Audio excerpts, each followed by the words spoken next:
Funke B-Böller. Unfassbar gute Verarbeitung. 1,9 Gramm pro Stück.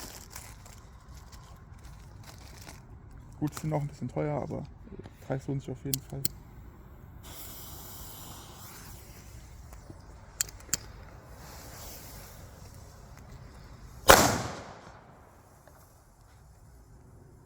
Alter, brutal, Mann, die drücken so